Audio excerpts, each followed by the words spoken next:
Hey everybody, good morning. It's Monday. This week I'm going to be talking about apathy. The apathy that all of us confront when we are struggling to engage writers, particularly writers who present as resistant writers in our classrooms. I have an interesting kind of way into this topic. I wasn't planning on talking about this week until I came home from my travels last week to find my friend Steve Shawn's new book, The Worlds of Harriet Henderson, waiting for me. And I've read it previously. I read it in pre-publication and offered some feedback on this text. And if you know me well, then you know that I don't make recommendations lightly. This is an absolutely phenomenal book, and let me tell you why. Because there are a lot of books out there written for teachers about how to love their profession more and love their work more and get better at what they do that are nonfiction. And Steve has a way of using narrative to engage teachers and to inspire us. And this book is absolutely phenomenal. So I think that it appeals to all ages, of course. Well, not little kids. But this is a book that you would share with young adult readers, but it's also a book that teachers will absolutely love and that I think that you could read together. And it really struck a nerve with me, kind of combing through it once again, how Steve engages us and really speaks to the heart of what it means to teach and the heart of what it means to learn, and the importance of perseverance and sort of grappling with hard stuff in our teaching lives and our personal lives. And he does it in a way that is so incredibly engaging. He uses story.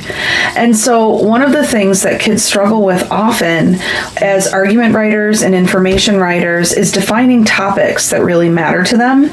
And I want to invite you this week to think about maybe doing a bit of empathy mapping. I'm going to leave a lot of resources all over social this week that will help you understand more about what empathy mapping is, how different people approach it, how you might use this work in your own, whether you teach kindergarten, middle school, high school, at the university level, to really begin to see your students. And that's what Steve's book reminds me of, the importance of seeing our students and seeing one another as teachers too.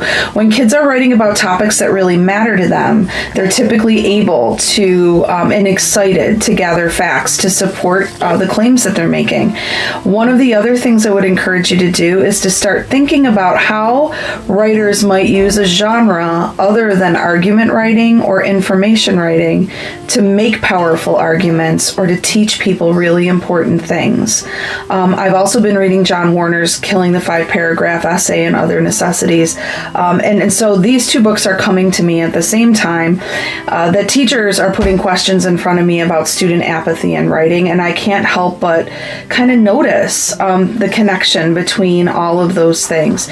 Steve is making powerful arguments for teachers, about teaching inside of this book. He's making important statements about kids as well, and writers and writing.